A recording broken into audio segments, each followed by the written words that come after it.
Depuis 2010, la Nouvelle-Calédonie s'honore d'une fête de la citoyenneté le 24 septembre. Une fête, oui, mais toujours pas une définition de la citoyenneté calédonienne.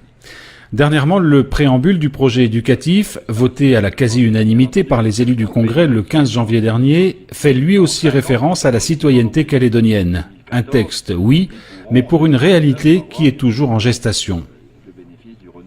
Citoyenneté. Omniprésent dans le vocabulaire indépendantiste, le mot agaçait et inquiétait hier. Aujourd'hui, il fait débat et pose question. Pourquoi ? Que nous dit le Larousse ? Est citoyen ou citoyenne toute personne jouissant, dans l'État dont elle relève, des droits civils et politiques et notamment du droit de vote, par opposition aux étrangers. Logiquement, on ne serait citoyen que d'un État. C'est précisément cette logique que contourne l'accord de Nouméa. Dans son article 2, il dispose que l'un de ses principes est la reconnaissance d'une citoyenneté de la Nouvelle-Calédonie. Celle-ci traduit la communauté de destin choisie et s'organiserait, après la fin de la période d'application de l'accord, en nationalité, s'il en était décidé ainsi.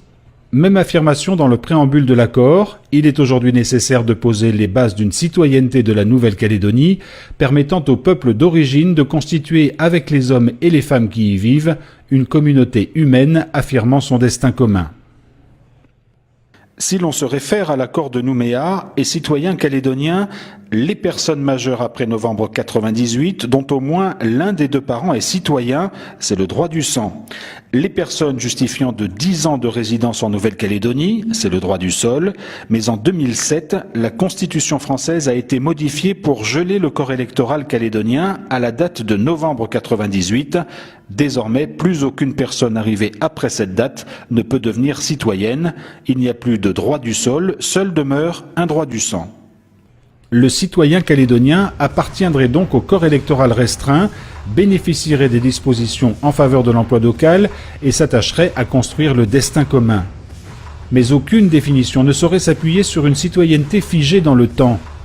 Qu'en est-il des personnes durablement installées en Calédonie ?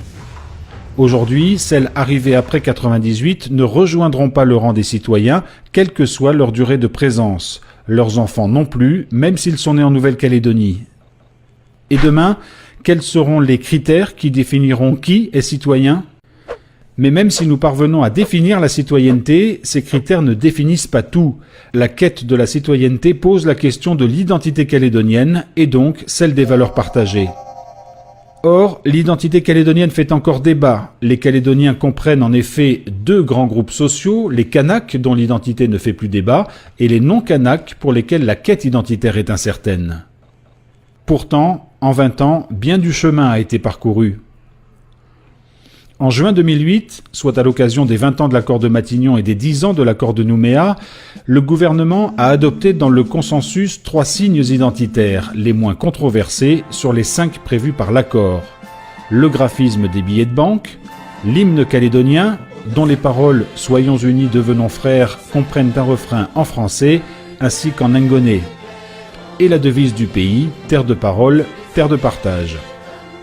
Le Congrès adopte ces 3 signes identitaires le 18 août 2010, les 2 derniers que sont le nom du pays et le drapeau, pas de consensus. Faute d'accord, le comité des signataires de juin 2010 propose que flottent ensemble le drapeau national et le drapeau kanak. L'objectif exprimé est d'additionner leurs 2 légitimités. La démarche sera d'abord incomprise d'une partie des Calédoniens non indépendantistes. La volonté était de conjuguer les valeurs de la République, liberté, égalité, fraternité, et les valeurs de respect, de solidarité, d'écoute et de partage issues du monde kanak. Quelques années après, ces valeurs sont-elles partagées ? Alors, s'agissant de la citoyenneté, comme chaque fois dans l'accord de Nouméa, le modèle qui nous est proposé de construire est ambitieux parce qu'original, voire inédit. Les politiques et les populations calédoniennes sauront-elles relever ce défi majeur ?